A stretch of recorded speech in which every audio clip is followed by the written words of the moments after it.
Everyone, and welcome to today's roundtable event. Today's event is hosted by the Roper Center for Public Opinion Research, but is co-sponsored by Cornell Brooks Public Policy School, the Leonore Annenberg Institute for Physics at Penn, the Journalists Resource, which is hosted at Harvard Schronstein Center, and the Marist Poll. So we have a great group of sponsors and we have a great group of panelists for you today. We do ask that you hold on to your questions until the last 15, 20 minutes. We'll have plenty of time to get to those. Please put them into the question system. And without further ado, let me give you an introduction to the three people you will be hearing from today. First, our moderator, Ariel Edwards-Levy, is editor of polling and election analytics at CNN, covering the intersection of politics and public opinion. Before joining CNN, Ariel was a senior reporter and polling editor at HuffPost. She's a member of the American Association for Public Opinion Research and the winner of the 2019 APSA Carrie McWilliams Award for Major Journalistic Contributions to the Understanding of Politics. Edwards-Levy is a Los Angeles native and a graduate of the University of Southern California. Our first panelist is Philip Bump. Philip Bump is a senior data editor and columnist for CT Insider, part of Hearst newspapers.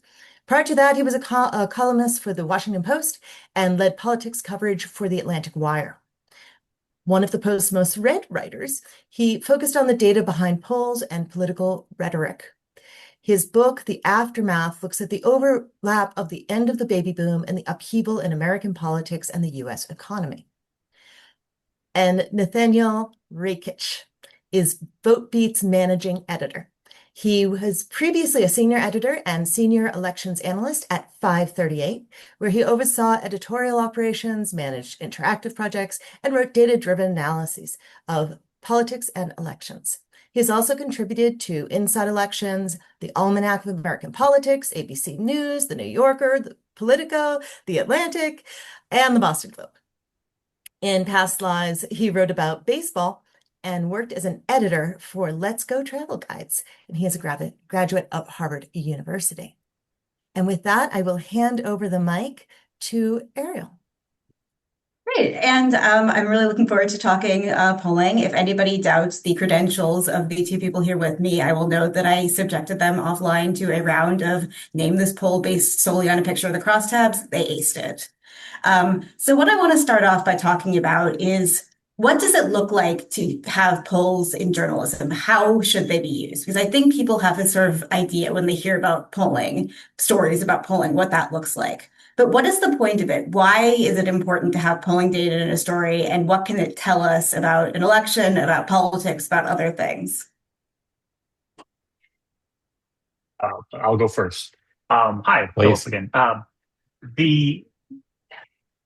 Honestly, Ariel, I think that you have crystallized the point here very well, very frequently on social media, which is that, we get a lot of news stories about people going and sitting in diners and, sharing a plate of eggs and talking about, why Donald Trump or Bernie Sanders or whoever is their preferred candidate. And polling is just a way of doing that at scale, right? Polling is a way of asking the public, how do you feel about these things? What is it that you think is important? And, obviously there are trade-offs that come with that. You don't get the excellent backstory and the color to your the 1,000-word essay. But what you do get is a statistically representative sample of the information that you're seeking. You get to hear what it is that people actually care about, untainted by the prejudices and the biases of sitting down in a small group of people in a specific place. And I think it's really underappreciated. It's not, I think it's frustrating that it's not sort of seen as the sexy sort of journalism. I mean, that's true of data generally. But you can learn so much about it. And, I think that one of the things we've seen over the course of the past 15, 20 years is that you learn more and are able to be better predictive of what's happening around us if you are paying attention to what people are saying at scale, as opposed to what you're hearing from your friends or hearing at cocktail parties inside the Beltway. Yeah, totally. I think like one of my biggest pet peeves, right, and I'm preaching to the choir here, is when, people say, "Oh, like I don't listen to the polls," or like, I'm not like reading story like journalism about the polls is bad. Like you should be talking to real people, and it's like that's what polls do. Polling is reaching out to hundreds of, and if not thousands, of real people in a systematic way. And I think that that is such an important point, is that if you are a journalist, and you want to write a story about what Americans think, the best way to do that is with a poll. And it's not that you're not talking to people by doing that. It's that you're using data from somebody who has talked to thousands of people. I think it's incredibly important, both, I think one of the maybe the themes that we'll talk about here, knowing Ariel, is, that polls are very important, I think, in coverage of elections. And I think that that is what people use them perhaps most often for. It's certainly what gets the clicks in my experience. And that is so important because I think that without polling in the thick of an election, you don't, like there could be, I mean, elections, presidential elections, at least, these days are always very close. And so, not always, but usually very close. And, so either candidate can win, but like in a primary election, for instance, and, polls aren't always correct. But, if we didn't have polls, we would have no idea if maybe this candidate who just said something, notable or crazy is only polling at 5%, and maybe they don't deserve to get the amplification, or if they're one of the front runners and this is actually like a really serious story. And so I think that that's really important. But then also the other half of it is that, as Ariel always reminds me, polling is good for things that aren't about elections too, right? It's important to know what people think about, issues, whatever is being debated, or even kind of more like fun things like, what types of movies people like. I don't know, like anytime you're writing a kind of a trend story about something in society or whatever, like polling can help you because it can tell you how much of a trend or how kind of prevalent those views really are. I think And both can of I those. just Yes, go ahead. I just want to point something out that this sort of came to mind as Nathaniel was talking. This isn't a new point either, but like if you think that polls aren't a good indicator of what the public thinks, then why do politicians use polls, right? I mean, it's like we know that the people who rely on polls to get done what they need to get done rely on those polls, and so it's a little silly then to come back and be like, well, and I know obviously Nathaniel's not saying this, but it's a little silly then to be like, oh, we can't trust the polls. It's like, well, the people who decide things and the people who are in power use the polls to decide what they're going to decide. So maybe you ought to give them a second look. Yeah, I think that's exactly right. And, I think that when we're sort of talking about polling coverage, it seems to me that in journalism, a lot of what we're trying to do is to talk about the people, not just, a few newsmakers or a few loud voices, but we want an idea of what society thinks. And we haven't maybe invented the best way of measuring that beyond, this scientific method, which is not perfect, but is probably a better gauge than just sort of guessing or, looking out the window at yard signs as you're commuting or asking your Uber driver or whatever other methods are available. So the next thing I was going to ask is sort of about the flip side of that, which is I always think that one big driver of skepticism about polling is people getting too over their skis in the first place. That you have polls that come out that are being treated as though they're going to tell you who's going to win the election. We know that 56.7% of people think this. And then when that doesn't turn out to be true, I think that erodes a lot of trust. So what do you think are the limitations of polling that people should be aware of when they're looking at coverage, if they're writing coverage as a journalist, if they're, seeing a poll go out there? What should people be sort of conscious of when they're looking at those surveys? Totally. And, I think hopefully, we have on this webinar a good mix of people who, are already, involved in polling or know polling pretty well, but also people who are curious about polling and, might need a kind of refresher or just kind of like a blanket, a level set. And I think obviously the most important thing is that polling, as you mentioned, Ariel, is the best tool that we have for measuring public opinion, but it is not perfect. It is, it is a process. You're basically you're sampling a small slice of the population and using that to generalize to the whole population. And that does come with, potential pitfalls, right? The sample that you have might be, too conservative or too liberal in some regard. And pollsters have ways of overcoming that. So there's a process called weighting where, if you get a sample maybe that is too college educated or too old, you can weight the data so that it is more representative or, as representative as you can get to the population that you are trying to measure. Often that's, kind of the American public writ large or the kind of like the universe of likely voters in an election. But even with those techniques, you are not literally, it is not possible to get every single one of the 300 plus million people in the country on the phone or online to ask them their opinion of President Trump or something like that. And so when that happens, there's always going to be the margin of error, and that's always going to be accompanied by any kind of legitimate poll. It'll say plus or minus 4 points or whatever it is.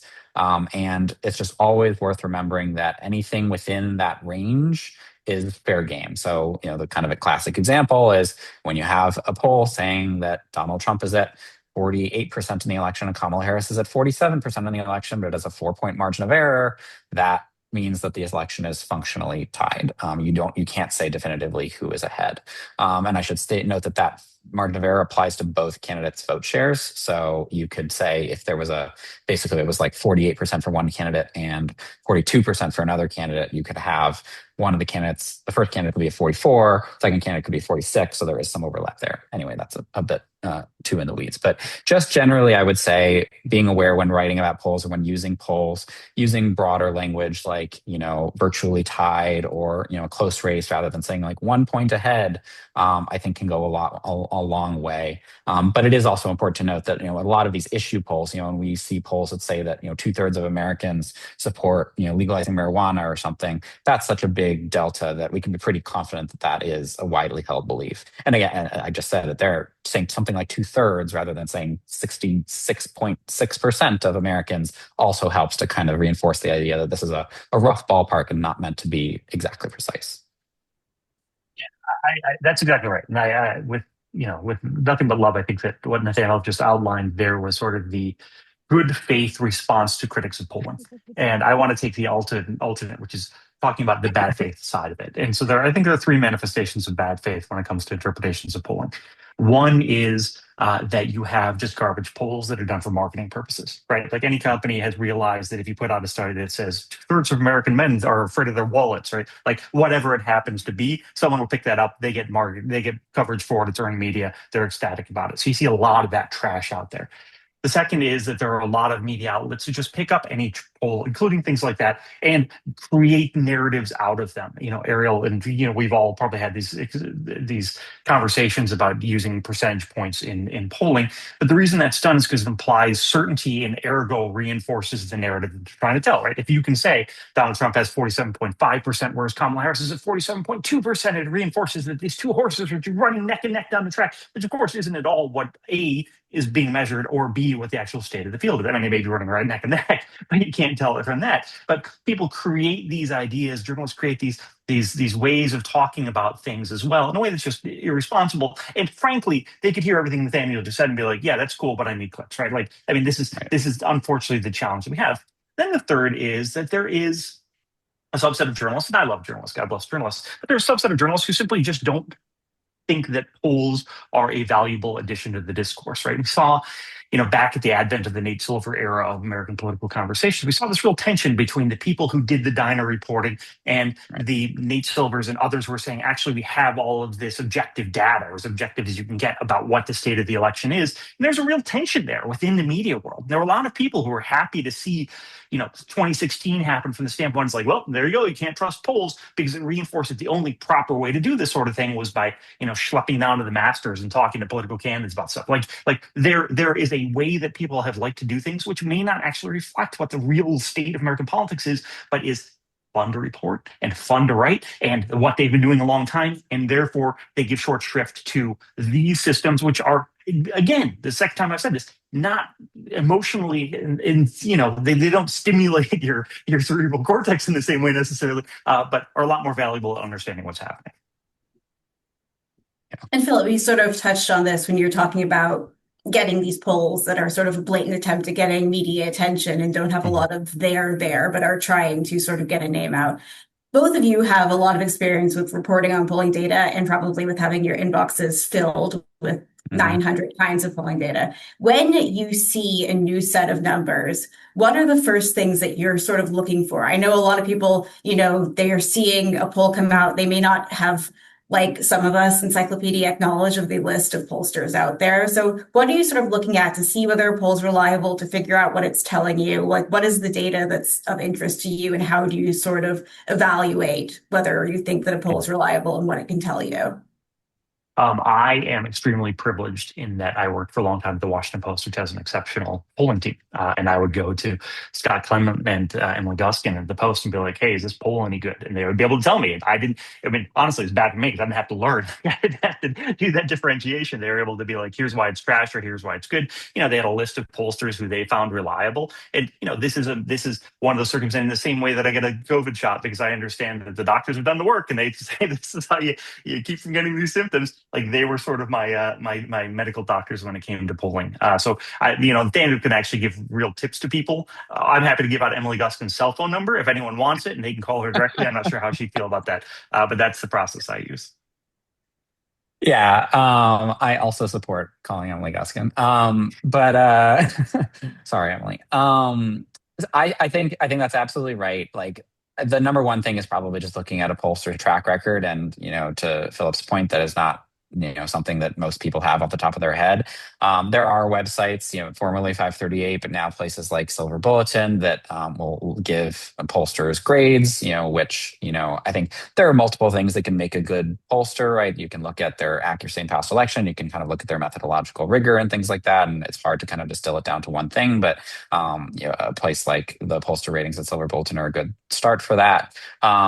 I would say a general rule of thumb is that if it's a pollster affiliated with a university or a media outlet, those tend to be good ones.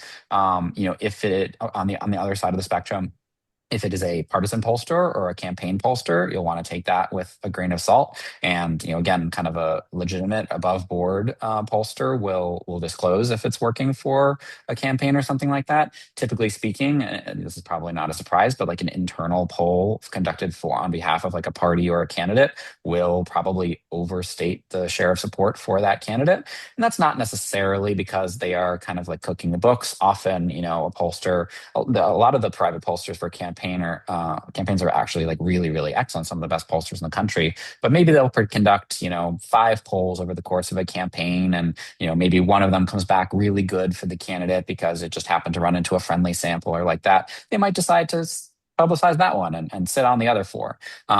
So that might be a reason to be skeptical of something. Another one of my favorite examples along this line was, Ariel mentioned, like, we get polls in our inbox all the time. And one that I got one holiday season was like, poll, like 80% of Americans prefer real Christmas trees. And then like buried in the fine print, it was like, brought to you by like, the American like, Pine Tree Association or something like that. So just be aware of who is selling these goods and why they want this information out there. But generally speaking, universities, media outlets, they conduct some of the kind of best polls in the business. So certainly places like CNN, the Washington Post, Siena College, and the New York Times poll, Quinnipiac, Marist. These are some of the best in the business. Can I just say, not to disagree with Nathaniel, but when it came to the 2012 Republican primary, the American Pine Tree Association absolutely nailed the results there. And I don't think we should just dismiss them as a result of that. Yeah, I think those are all great tips. One thing that I'll throw out there that I really look for is transparency, which I think is not, sufficient, but is necessary in terms of trying to evaluate things. What I want to see from a pollster is a full methodology statement. And, those can get very technical, but a very basic level. I want to know who did you ask these questions of? Is it supposed to be representative of the American people, of registered voters, of, registered voters who voted in the last 5 elections and wear pink on Wednesdays? Tell me who we're working with here. Tell me how you found these people. There, without going into too much of the polling weeds, because we may get into that later, there are a lot of different ways for pollsters to try to find the people who they want to talk to. And I want to know, is this basically an actual random sample that you tried your best to talk to people from various walks of life? Or did you send out an email blast to people who are members of your organization?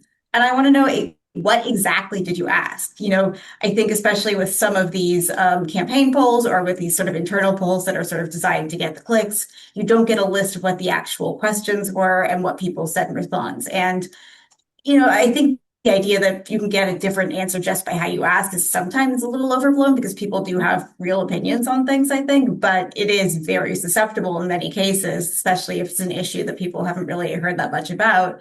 So I look for those things. I look for the pollster explaining what steps they've taken to make something representative, whether that's the weighting that they've used, sampling that they've used. You basically want more data about how the poll was conducted than you can ever use, because any pollster, I think, who's worth their salt, if you ask them about their methodology, they'll be delighted and not want to shut up about it. So to me, that's always sort of my first stop, is sort of, if you're putting out a poll where the paragraph explaining about your organization and how great they are is longer than the paragraph about the methodology, and the methodology just says this was conducted online, that's a red flag. And to be clear, lots of polling these days conducted online, not necessarily a bad thing, just need a little more details on that. So speaking of polls being conducted online, I think all of us have been looking at polling for a while, and I'm curious, how do you see sort of the field of polling and the way that polling has been used in journalism? How has that changed over the time that you've been paying attention to this? What do you think are the sort of developments in the industry, in the way that polling is received, in the way that it's covered? And I will throw that out there as a very open question. Interesting. All right. Go ahead, Nathaniel. Yeah, I mean, so obviously I'll take this in kind of 2 different tracks. So certainly the, science of conducting polls has changed. As you note, Ariel, it used to be, the gold standard used to be calling people on landlines, and that has just become not feasible. It's very expensive, to have like live interviewers, for instance, people on the phone asking people these questions, and some people still use it, but that is expensive, and there's not a lot of media, or not a lot of money floating around, especially in media these days.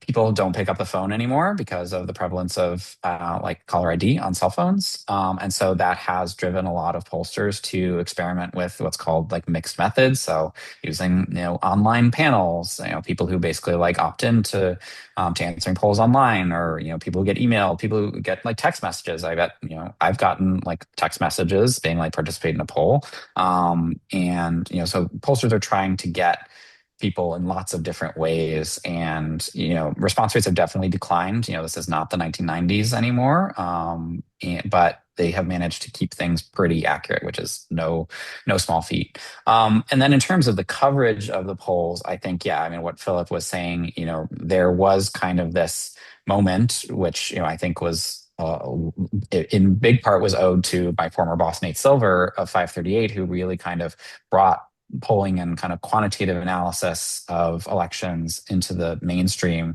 with 538 success in predicting the 2008 and 2012 elections. And then kind of there was the backlash against that in 2016, when, of course, basically every piece of data that was out there pointed to Hillary Clinton winning the presidential race. And, what we always like to say at 538 was, that because the polling, was not like, polling showed Hillary Clinton with a small lead, but it wasn't insurmountable because of the margin of error that we talked about before. And it just so happened, as is not that unusual, that all the kind of polls were off in the same direction in all the key states, and Donald Trump won. But that created a lot of backlash against the idea of polls as a predictive tool, and I think led to a resurgence in the going to diners and talking to people over a BLT method of journalism.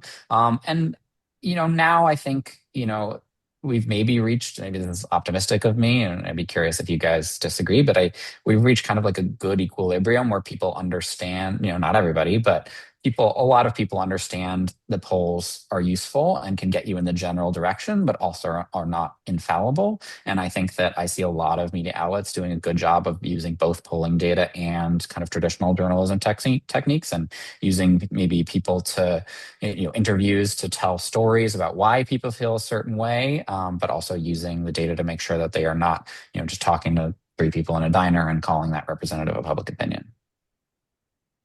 Yeah, I think that's right. And one other trend that I think is worth noting is that I think people, despite the backlash after 2016, which, I think 538 really bore the brunt of totally unfairly, honestly. But and 2024 was similar, I think, in a lot of people's minds. But it really, over the course of the past 15, 20 years, there really has been this sense that you can have a constantly updating line that tells you the state of the world. And I'm actually thinking I'm going to give away a column idea here, which I think I'm going to write. But I really think that helps explain a lot of the patterns that we're seeing these days. I think the rise of prediction markets and Kalshi and things like that, which provide I was wondering when that would come up. moving line like that. Yeah, that. I think that people sort of have this assumption that you can have this sort of heartbeat of what's happening in the world that you can look at in a given minute.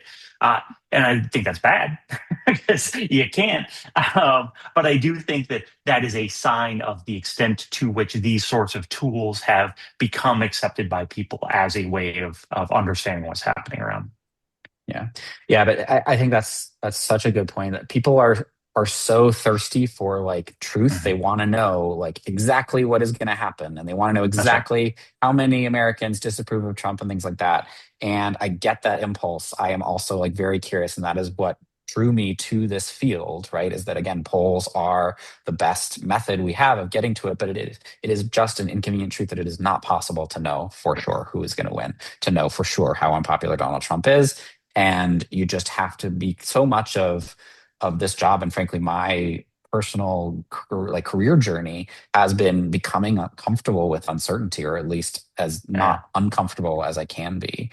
And that's just, I think, been the number one thing that I've tried to communicate to people through my coverage of polls and elections. And it's a lesson that, again, I think that more people are receptive to now than they were 10 years ago, but it's just always going to be an uphill battle, because I think it is just human nature that people want to have a definitive answer. I think that uncertainty point is so key. And, the most used phrase in the pollster toolbook is that polling is a snapshot, not a prediction, which, sometimes reads as more of an evasive maneuver, but I think it is also just true. And a lot of times that snapshot is blurry, and there are multiple snapshots from different angles, and some of them are taken at a weird angle and show the back of the wall in the corner of somebody's ear. But if you put them together, you maybe get something that's sort of useful out of it. I think one of the biggest challenges that I've sort of had to deal with, and covering a bunch of elections, looking at issue polling, things like that, is talking about that sort of uncertainty, and also trying to help people who are not who would consider themselves not mathematically inclined, who are sort of not inclined to get into the weeds, to understand these concepts and to sort of think about polling in a way that's useful to them, and to sort of think about this as a sort of gestalt of what people think, and, talking to a lot of individual people and then putting that together at scale. So I'm curious for both of you, sort of, if you have any sort of thoughts about how journalists can be most effective in helping people to actually sort of understand polling data in a way that's useful to them, whether that's how you quantify uncertainty, whether that's, a really good chart, whether that's sort of how you write about it, but sort of how are ways that we can help people connect to this data in a way that's meaningful? I'm going to jump on this because you sort of teed me up there a little bit. She used the word chart, which is the philosophical. She did. I know somebody who's made a chart here. That's right. No, I used to have a newsletter called How to Read This Chart, both at the Post and after I left the Post. And it's called How to Read This Chart. And it was really meant to try and get people to feel more, it was meant for me to just sort of make jokes about stuff. But the secondary task was to sort of present people with data visualizations that I thought were cool, and explain why I thought they were cool, or how they were made, and what they look like. And I think that one of the nice things that is happening with journalism in this moment is that there's a lot of that sort of sort of meta service journalism, in which you're helping people understand how to be better at understanding journalism itself, right? And so we see a lot of like more explanations of how reporters are doing their reporting. We see a lot more of these sort of analyses of what polls are actually showing and what you can learn from polls. And I think that's a really, really beneficial trend. I think it's sort of underrated too as something for journalists to do. It's fun to do those sorts of things in my experience. It's fun to just sort of be like, no, this is cool, and here's why it's cool, right? To just sort of convey our own passions to other people. But if I had my way, if I were the God Emperor of the United States of America, and then kids would be taking statistics in third grade. Like there are so many ways in which we could better prepare people for understanding the world around it and uncertainty and probability and all these things which are so central to our lived experiences on a day-to-day basis without our even recognizing it. And I think journalism can do a lot to get people there, but you have to make it engaging, you have to make it enticing, you have to make people want to read it. But I think that people, there's a real appetite and hunger for it, which has been demonstrated repeatedly over the course of the past decade or so. Yeah, definitely. This might sound weird, but like I wouldn't consider myself a mathematical person. Like I took one math class in college, and that was it. The required math class, and that was it. And I would not be able to conduct a poll if you put a gun to my head, but like I feel like the concept of the idea that if you're taking a sample, you are not necessarily going to be capturing the whole thing, and the general concept of like calling people up or sending them emails to answer some questions is something that is gettable. And I think that again, maybe this is the good faith naive version of this, but like I think that it is possible for people who aren't mathy to understand polling if it is kind of explained in a not like a dumbed down way, but a straightforward way that doesn't use jargon. I think that's a huge part. I think that's something that polling journalists can be very guilty of, myself included. Even something like margin of error, it can be a jargony term. Just kind of like explaining to people, hey, this university went out and talked to 800 people, and it's not a perfect representation of the entire country, but historically they've been within 4 points of the election result or whatever. That I think is something that people can understand. Again, kind of making sure that you're not being too precise in your or kind of like too exact in your terminology, not using like decimal points and things like that, but using terms like around 2/3 of voters feel this way, things like that. Charts, we spent a lot of time at 538 thinking about how to communicate uncertainty in charts. I've seen some great charts that kind of like have like bars with like fuzzy ends and things like that. We were big fans of histograms at 538. I think there are a lot of ways that journalists can get around the kind of obstacle of this seeming like too daunting or complex of a topic. Yeah, and I want to call out a particular thing that the Post started to do, I think actually after I left, that I think was smart, which is reframing polls not as polls, but as we texted 1,000 people to see their views on stuff. And they did. They literally texted 1,000 people, but it was not the way in which people normally thought about what polling was. So it seemed like it was sort of novel and fresh. And they displayed it differently, showing little dots instead of just like a regular bar chart. And it was just a poll, right? I mean, it was slightly different than a regular poll, but it was a poll. And they framed it within the context of something people would understand, which is just texting a bunch of people to get their thoughts on things. I think that's great. I loathe the New York Times' little thing where they do little focus groups and like read out the entire contents of a focus group, because that is a diner interview posing as data journalism. I appreciate the Post doing data journalism posing as a casual interaction among friends.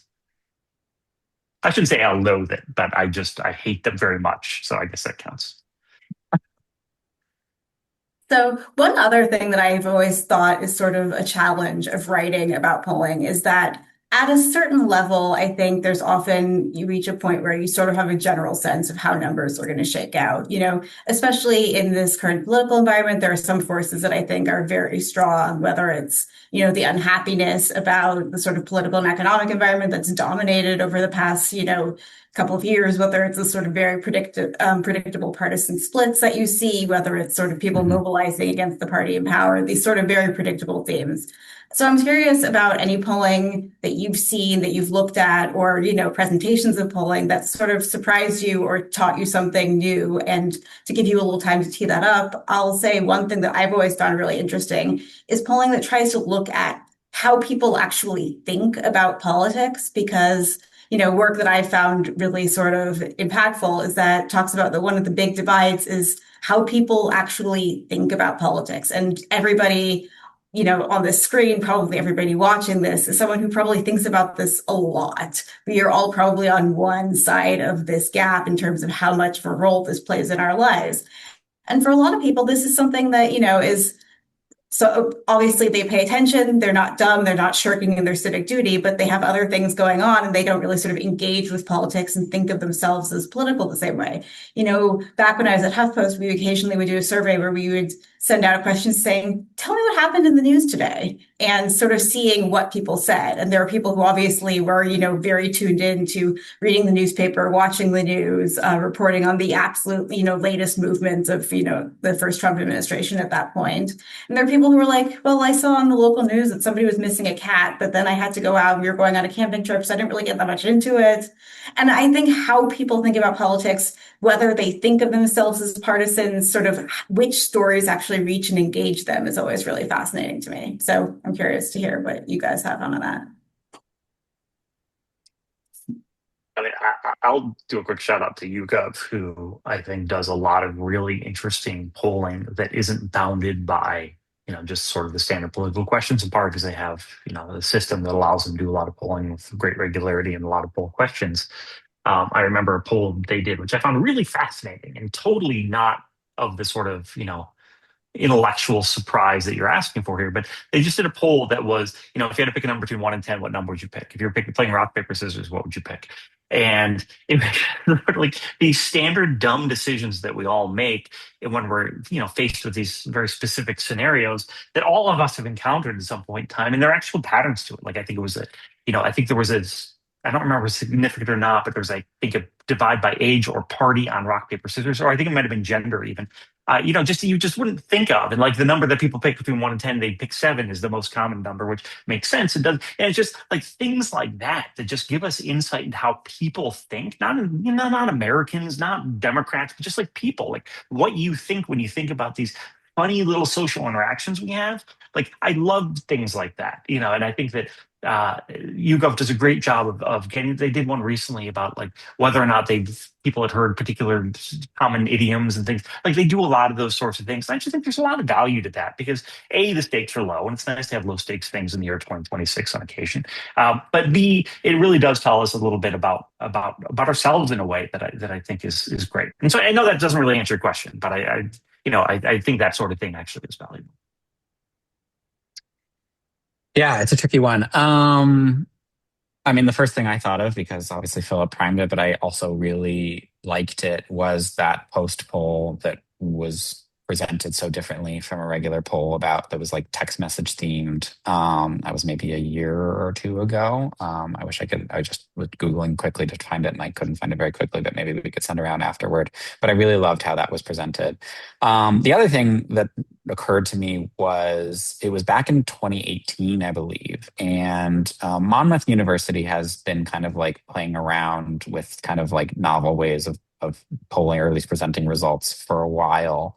And one of the ones I really like in retrospect. So at the time at 538, it was annoying because, at 538, one of our main jobs was to aggregate the polls and basically feed them into our like forecast model, which I should note is different from a poll. What we did at 538, 99% of the time, it was not actually polling, it was polling aggregation and analysis.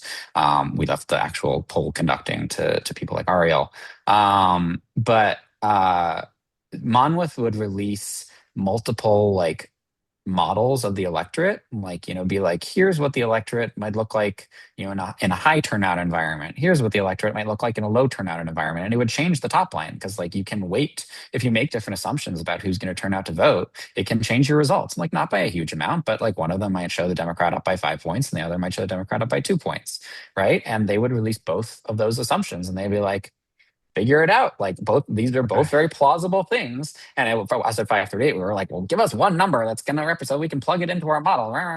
But actually, I think in terms of like actual public understanding and things, I think that is a better way to do it, because I think that really does, it frustrates people because it forces them not to fixate on one number, which is that like, oh, Trump is up by 4 or whatever it is. It really forces them to confront the uncertainty inherent in the polling and in who is going to turn out to vote.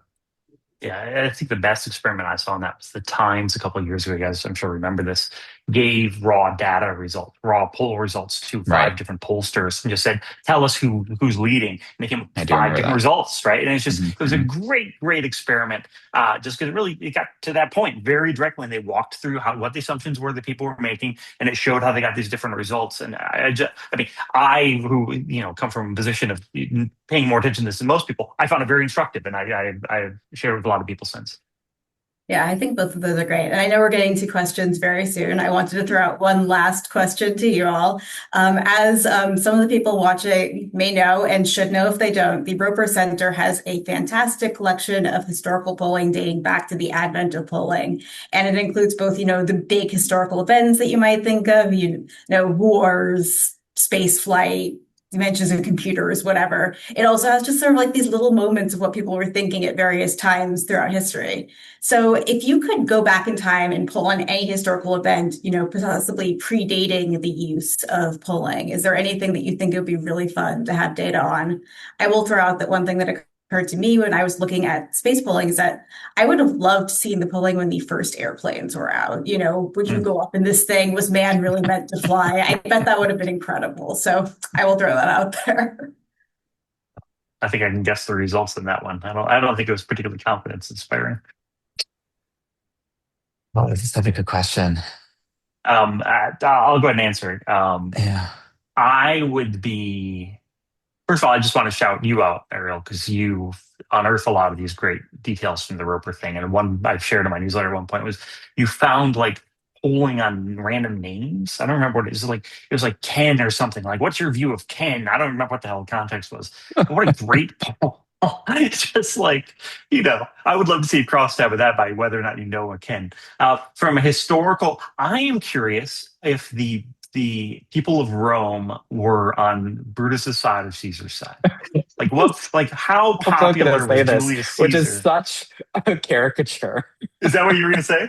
That was one of my Yeah, see, options. Yes, it no, was but like, oh, it should yeah, Roman that's the Caesar. first thing that popped in. And you know why? It's because of last month I was explaining to my kids what the odds of March were. But was this a popular op? Was this just Brutus getting over his skis? Like, let's see the crosstabs. Like, Of course, what do the people who live along the Appian Way? Are they pro or con? Like, what's going on here? the challenge there, all the polling would have had to be reported in Roman numerals. So Caesar's That's LV right. model would have just been Alex, literally you kidding me? Give me a LV. break. That's right. Sure. Charts would have been a Yes. disaster. So I'm going to jump in because I know that we have a number of questions have already come in, and I'm sure there will be more. But let me start with this one I thought was really interesting. Could you talk about how journalism navigates the reality that polling contains uncertainty and generally shows no change in trends with the public and consumers' desire for new, dramatic, and certain information? And that's for all 3 of you. Sure. Yeah, Yeah. I guess I would just say that you just have to, part of being in the news industry is finding the balance between what people want to hear and what they, is worth them hearing. And I don't mean, that sounds sort of pretentious and snobby, but, there are lots of things that happen in the world that the news doesn't cover because it's not of value to readers, right? And I think that one of the things we just need to get away from this idea that just because someone did this research that shows their position is particularly strong, or just because we have new poll results that show, oh, look, now this candidate X is up 4 points, whereas yesterday he was down 2 in a totally separate poll. Like we need to train ourselves better to get away from like feeding that urge, which I think, requires education on the part of the journalists as well. Right. Yeah. I mean, the incentives are so bad for people That's right. to, for a headline to blare, candidate shock poll, candidate leaves, or to be so certain about what is going to happen. But that is just not the right way to do it. And yeah, it's really tricky for people in our business. And I think it'd be ideal if if every journalist were just kind of like sober minded and covered polls responsibility, but that's just never going to happen. And my solution has always just been that, you have to, kind of stay the course, and over the long run, some people are going to be right and some people are going to be wrong. But if you just kind of preach uncertainty, the smart people will kind of, flock to you, but it's hard, yeah. Yeah, I And think uncertainty itself is something that is valuable to know about. It's worth knowing. Right. I agree with that. I think the tendency to focus on the moving object is very difficult in polling, as in the rest of journalism. And I think the more that you can focus on sort of what polls can't tell you, the more you can also hone in on what they actually can tell you, and sort of working that uncertainty into coverage. One thing I've always sort of tried to stress is that if you look at where polls are really sort of all over the place and variable, and then you look at where polls really agree, that can tell you a lot about sort of strength of opinion. And if you sort of see which factors sort of tend to swing opinion, if you mention this, people's views will change radically. Maybe what that tells you is that it's not, well, these polls don't tell me anything, they're all different. It's what polls tell me is that people aren't really sure about this, and whether or not they're thinking through it in this frame, will affect their opinion. So I think if you can sort of, in your coverage, nod to what's stable, what's a really sort of deeply true fact, and sort of what is much more variable or swingy, and what you can take from those points, then you can use it in the most effective way possible. Thank you. So we have two questions that are related, and both come from the polling practitioner side. And looking at the list of the attendees here, we do have quite a few people I recognize as being people who do surveys. So one asks, any advice for the pollsters and researchers on the call for how to communicate with journalists who may not understand and appreciate the nuance of polling to the degree that you three can? And what can we do in these interactions to hopefully educate journalists and improve overall coverage of poll in the media? And just in general, how can polling people build relationships with journalists beyond just sending them the most recent poll? Such a good question. Yeah, good. I mean, I don't have any brilliant ideas either.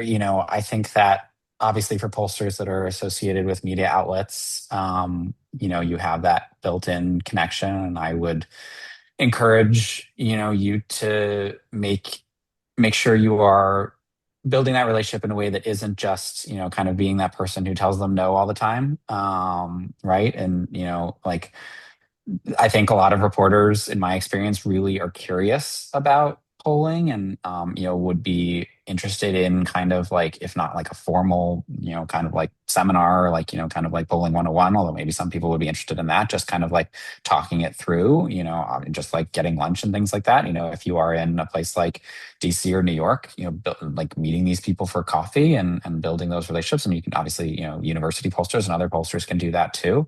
That's kind of the like grassroots approach. And then, going to conferences, that's always been very fruitful. There are a lot of journalism conferences, obviously, and I would encourage the organizers of those conferences, if there are any listening, to do more programming on polling and kind of quantitative methods. But it's tricky, because I think, like Philip said, there are always going to be people in especially traditional media who are going to be skeptical of this stuff. You have to kind of win them over. Yeah, I would add to that if there is a journalist who writes a lot about polls, just get to know their work a little bit, and then tailor just slightly. I mean, it takes a lot of time. I totally understand that. And your job does not involve like coming up with very special emails for very special reporters.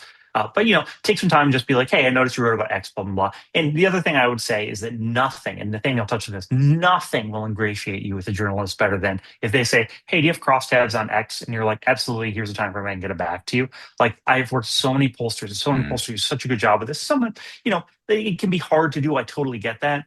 I mean, I bothered Ariel at CNN for crosstabs and events. Like, if you do that, those journalists will love you forever. And I get that you can't always do it. You can explain that, but that is a really good way to do it. And the two things I will throw out, one, and this is maybe, sort of too different perspectives depending on sort of which area of journalism you're targeting. One is don't overestimate what other people know about your very specific subject matter. There are things that will be so obvious to you because you have written this, press release off of these results 100 times. Most people will still probably find this interesting. And I think the more that you can sort of think about sort of presenting things in a conversational way, sort of presenting things in a way that's, if someone asked you, oh, what do you do that's interesting? What's interesting in your new poll? Things that sort of strike you are probably going to be striking to other people. So sort of finding themes that are sort of very obvious to you, but that sort of inform your work. If you can share that knowledge with people, that can be really useful. And I think people will really appreciate that sort of level of expertise. The other thing I will say as somebody who gets a large quantity of polling data on a regular basis is that if you give me the data that I need to write and report on a poll in an efficient manner, I will be so happy. Like, please do not make me chase you down to understand what the methodology of your survey was, to get full top lines that have the questionnaire wording, to have, all of these resources. And I know not everybody's going to want that level of detail, but making that available is something that I think is really useful. Excellent. So and this is probably our final question. Maybe you can sneak another one in. Someone writes, I'm curious what the panelists think is the reason why U.S. political polls tend to consistently be more accurate than polling in comparable Western industrialized countries like the UK. Is the U.S. polling industry just more mature and better calibrated? I think there's another sort of layer to that question we can add, which is that accurate? Would you say that the U.S. Polling industry is particularly advanced? And secondarily, possibly more importantly, are there things that you particularly pay attention to when you are looking at a poll coming from a different environment, a different country? As we have in the last week, right? We saw the polling out of Hungary. We see this happens fairly frequently, that we're looking at election polling in other countries. Is there something that you pay attention to that maybe you wouldn't focus on as much with a standard US poll? I can kick that off. Oh, sorry, go ahead. No, you should go. Yeah. I mean, I'll kick those off, and I'll say I am much more familiar with American polling. That's been the vast majority of the work that I've done, and I don't, want to talk for people who have a lot more experience in the international realm. I do think on the political side, one thing that might make it easier in some cases in the US is that we have a two-party system, and views, especially over the past couple of decades, have been increasingly very, very sorted on political views by the partisanship. So you have these two groups, and especially in the past, election cycle or so, there's been a lot of talk about weighting, adjusting your data to match what we know about partisanship, because you have data about what the election results look like, about the sort of partisan composition of the US. And if you work for that, that sort of helps line up your data, because on most issues, you have sort of a general sense of what the parties are going to think about that. In a lot of other countries' political systems, they have multi-party systems. And in a lot of cases, the issues don't line up necessarily in the same way, where, if you ask the standard Democratic or Republican line on, the issue of the day, you'll probably get one answer. So I think looking at other polling from different countries, that's, a challenge to face. There are also countries, and this is not most European polling, because most of those also have a pretty good ability to reach a sample online. They have, a population that's very well connected online. Everybody has cell phones, everybody has internet access, but there are countries where that still is not going to get you the sample of the full public, because not everybody's equally online. There are places in the world where you still need to really go out, this is something we don't do very much in the US anymore, but you have to actually sort of go out and talk to people face to face and get those answers. There are places where political repression is a real factor and people aren't necessarily going to feel comfortable. And even beyond that, there are cultural factors about whether people, if you ask someone a question, do you agree with this? Whether people are going to sort of feel they need to be like, oh yeah, I agree, because they want to be nice and not disappoint the person who's talking to them. So I think there are always just so many different factors, weighting targets, in whether it's, which parties, which sort of regions, which sort of income groups, just like all of those are so different, and the landscape can be really different internationally. So I find that fascinating. I don't know if I have a more specific answer than that. think that was very specific. That was basically exactly what I was going to say. I think it comes down to partisanship. I think that's the single most important reason why our polls are more accurate. And in many ways, it's kind of just like a lucky break that we have here in the US. That said, I do think, I'm not familiar with every country's polling kind of operation or kind of like ecosystem as well. But I do think, the US has like hundreds and hundreds of polls and like I think that or pollsters, I should say. And that is just not true in most, if not any other country. Like, I follow like Canadian politics fairly closely and like they have like 12 pollsters. So I do think that there is probably more development in the public opinion industry here. This is not my area of expertise, so I will defer to that. That didn't stop me from weighing in.